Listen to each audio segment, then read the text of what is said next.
All right, so first up, we're gonna be making an Oreo mug cake, and it's literally just Oreos and almond milk.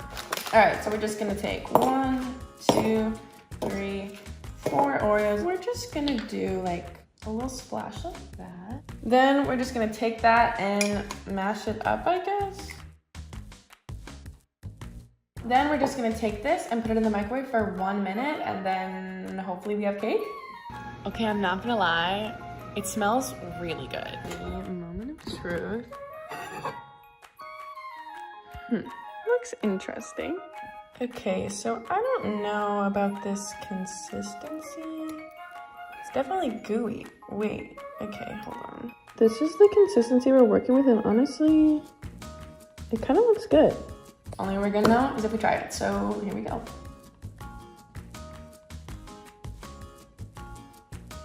Wait. Why is that so good? That is like such a good fudgy cake. It literally took probably 2 minutes to make it. I'm gonna give this an 8. Honestly, it's definitely worth making and it's super easy. So if you have Oreos, go for it. Next up, we have this Sour Patch Kid hack. Apparently, if you take green grapes, slice them in half, and then put lime juice on them, they're supposed to taste like Sour Patch Kids. Don't get me wrong, I love grapes, but like, if I want candy, are grapes really gonna satisfy that craving? I don't know. I have literally seen this one like 80 times, so if this doesn't work, I'm gonna feel very lied to. All right, so I have my grapes all cut up, and now we are just going to squeeze the lime juice on, I guess. Okay, that's it. Okay, is it good? Yes, I get it. Like, you have the salty and sweet. The texture of the grape kind of, I can see, resembles a gummy a little bit. And it is good, but it tastes nothing like a Sour Patch Kid. 3 out of 10. All right, so this next one is a hack for if you ever run out of almond milk. Apparently, if you take a tablespoon of almond butter and a cup of water and then just blend it together, it'll just make almond milk. We're going to take 1 tablespoon of our almond butter. Pour in the water. Make sure it's on tight. Okay, we're starting slow this time, working our way up. Okay, so they didn't strain it or anything, they just poured it into a glass. It's a little frothy, and there are definitely chunks at the bottom. Honestly, it actually does taste like almond milk. But it's kind of weird. The little floaties at the bottom, don't love those.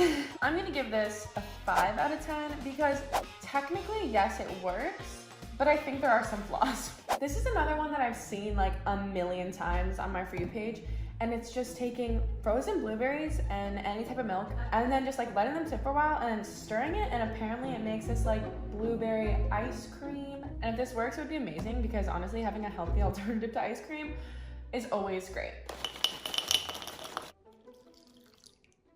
TikTok hacks have a habit of never putting actual amounts that you need. So I don't really know if this is the correct amount, but I'm just gonna go with it. I'm gonna let it sit for a second, let the milk get kind of cold, and then we'll start stirring it, I guess, and trying to like crush them up. I'm not really crushing up like hers. Like, how did she, these things are frozen solid. How did she like crush hers up so much?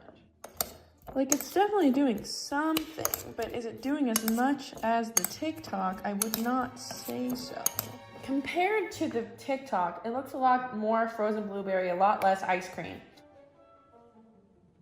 Tastes better than it looks. The frozen blueberries do kind of just have an ice creamy consistency on their own. Kind of more sorbet-esque. I think I'll rate this one a 6. It's good. Like, I honestly will probably make it again just because it's so easy, but you cannot call it ice cream. It's just not ice cream. Hey, what's up everybody? It's your girl Merle, and today we're gonna be making another vegan substitute. So today we're gonna be making Gyukatsu out of watermelon. I had dozens of people tag me in this recipe on TikTok, and it is, I mean, it's something else. When I first watched the video, I was like, whoa, that beef is rare. And apparently it's inspired by Will Horowitz, who is the same guy who is notorious for another vegan substitute we did. It's time to try this ham. Watermelon ham. That's right, the watermelon ham.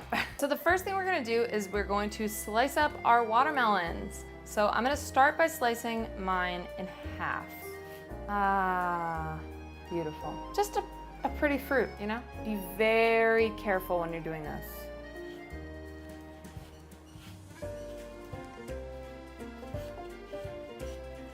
Then we're gonna cut these into little rectangles. Now we're going to salt our watermelon cutlets. This will help to pull some of the moisture out of it because, as you probably know, watermelon is like 92% water. While these are resting and the salt is pulling out the moisture, we're gonna mix together our marinade. We're gonna add some soy sauce, some mirin, sake, and molasses, and we're gonna mix that up. We're gonna go ahead and we're gonna pat these dry and remove most of that salt. Then I'm just gonna toss these in a Tupperware container and pour the marinade over, and I'm gonna let them sit while we make the negi miso sauce. Add our mirin, sake, miso paste, sugar, soy sauce, and grated ginger. And we're just gonna mix that up. Add some green scallions into our pan, and then I'm gonna drizzle some sesame oil over the top. We're gonna let those cook over a medium-high heat and just let them fry up for about a minute. Then we'll add our sauce and cook it until it's slightly reduced. Should only take about another minute. Then we're gonna remove that from the heat and transfer it back into our bowl. Okay, now it's time for us to put our watermelon cutlets into the pan. All right! There is one thing that keeps popping into my mind every time I look down, and it's that I'm really not looking forward to cleaning this pan. Got any tips for how to clean a charred stainless steel pan? Let me know, please. It does look like the natural sugar from the watermelon is sort of caramelizing at the top. That's nice. Okay, so the next thing we're gonna do is we're gonna make a nice cake flour dredge. So I'm gonna add equal parts cake flour and water. Mix that together. And we're gonna start by coating our watermelon in the flour, then our cake flour dredge, and then some panko breadcrumbs. Now, once this is fully coated, I'm gonna set it aside. Oh yeah!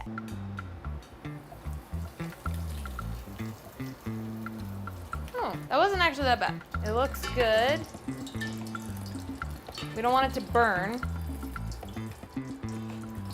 Come on, baby. Come to mama.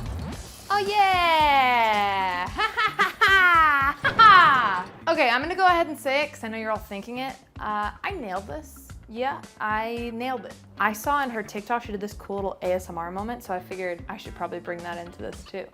Welcome to Vegan ASMR. I'm so happy that you decided to treat yourself today. Just close your eyes and listen to the dulcet tones of the fried watermelon.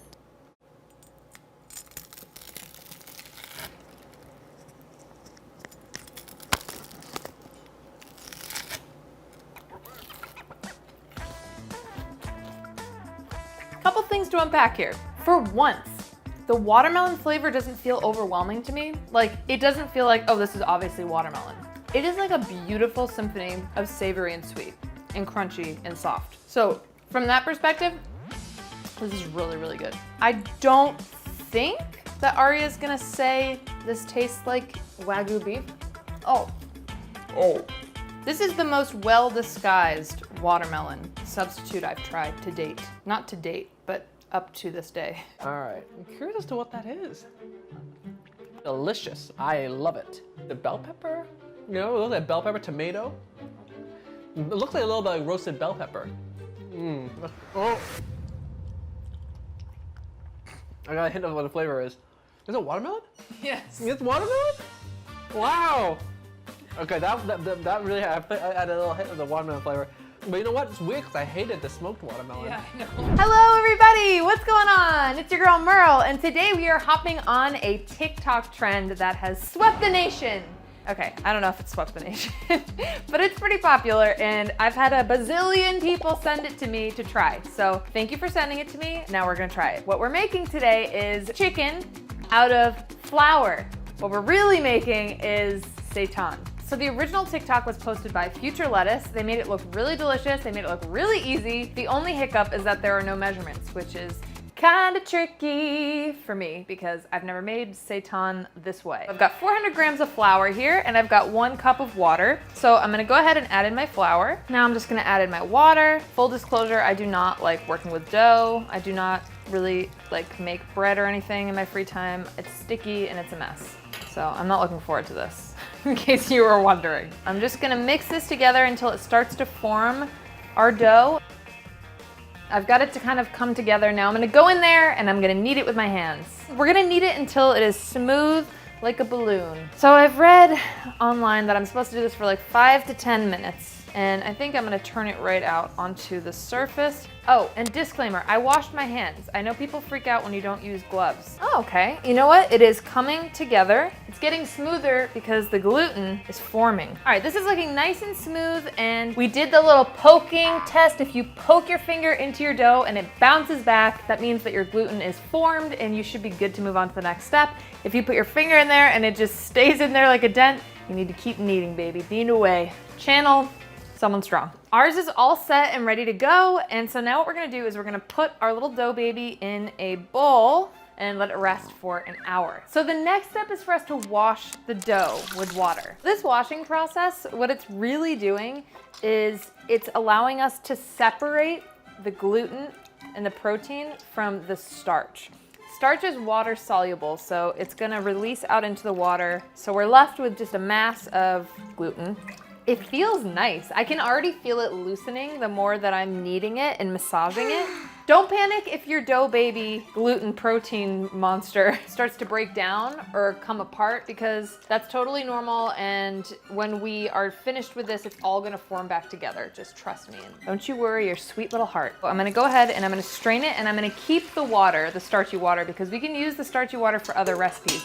For instance, cold skin noodles. And now we're gonna repeat this process like 3 to 4 times until the water is clear but not transparent. After all of that, we've got our gluten ball. This is looking really good, I've gotta say. I'm going to go ahead and season it. I'm adding a little bit of salt, some pepper, some paprika, garlic powder, and onion powder. Then I'm just gonna sort of fold it in on itself and get it to combine. I'm really using my hands to combine this. I was at first kind of kneading it, but I think in order to get it to mix all the way in there, you really gotta get in with your fingers and let it combine throughout. This is a very tactile recipe. It's an adventure, but it's an adventure I'm enjoying. Okay, and when it's finished, it's looking a little bit like this. Now we're gonna let our dough rest again for 1 more hour.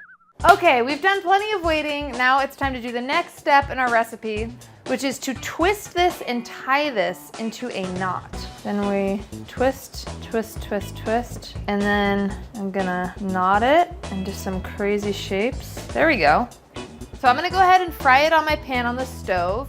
I'm gonna get it nice and evenly fried on both sides. And then after it's fried, we're gonna add in some vegetable broth. I'm gonna put in a little bit of soy sauce. They didn't do this in the TikTok, but I'm gonna do it because I feel like it'll taste good. And we're gonna let this simmer on low for 45 minutes. Woohoo, cool! Okay, the shredding is a big win. I'm very proud of this because it felt daunting, but it looks like it's come out just the way it did in the TikTok. And it's cool because it even looks like it has like a skin to it, like, which was always my favorite part. Look at it, it looks like a chicken skin, kind of. The peeling is really impressive. I'm very impressed with how it's shredded, but I can't stop thinking about how much I want to try it. It doesn't really taste like chicken. It tastes similar to chicken, but it doesn't taste just like chicken. It's got a different texture. But that said, you could add whatever flavoring you want to this. Like if I wanted to add some like buffalo sauce and put this in a wrap, oh my God. I love the chew it has to it.